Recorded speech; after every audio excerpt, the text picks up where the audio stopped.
With reports that the UK and the EU are inching closer to a deal on the Northern Ireland Protocol, it's worth reminding ourselves how we got here. In 2019, then Prime Minister Boris Johnson agreed a Brexit deal with the EU. We have a deal with the EU that is ready to go. A key part of that deal was the Northern Ireland Protocol, and in July 2019, Johnson had made this promise. Under no circumstances, whatever happens, will I allow the EU or anyone else to create any kind of division down the Irish Sea. 3 months later, he agreed to checks in the Irish Sea.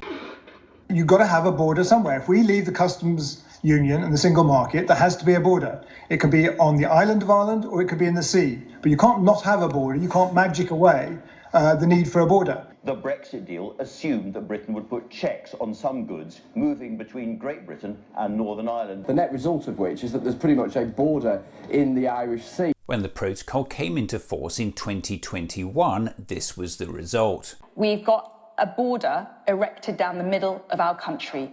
A border which applies checks, applies costs, applies extra bureaucracy. It's unthinkable. Yes, I agreed it. Remember, Johnson said this about the deal. This deal represents a very good deal both for the EU and for the UK. Johnson knew exactly what damage his oven-ready deal would cause when he signed it, because his government's own impact assessment told him, and so did this. This leaked Treasury presentation in 2019 goes on to say checks and declarations from the protocol would be highly disruptive to the Northern Ireland economy, that SMEs are likely to struggle to bear the cost, and acknowledges that it would increase the price of high street goods. In December 2019, the BBC reported on leaked documents raising fresh concerns about GB-NI trade after Brexit. The paper from the Department for Exiting the EU, seen by the BBC, lists preparing for high levels of checks as one of the challenges in delivering the government's Brexit deal. But Johnson shamelessly continued to tell the public this. This document is talking about checks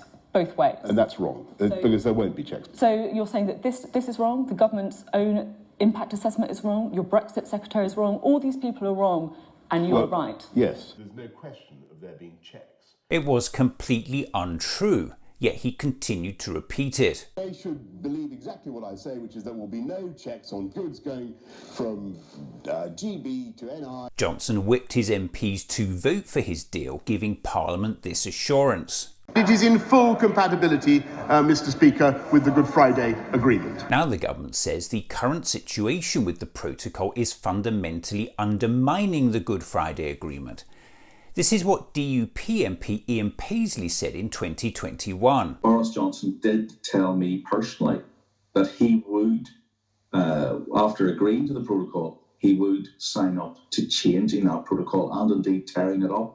But this was just for the semantics. If correct, it means the then Prime Minister went to the country in the December 2019 general election with an oven-ready Brexit deal which he believed needed to be torn apart. It's approved, as I say, not just by our friends and partners in the EU, but by every one of the 635 Conservative candidates, and it delivers everything that we wanted from Brexit.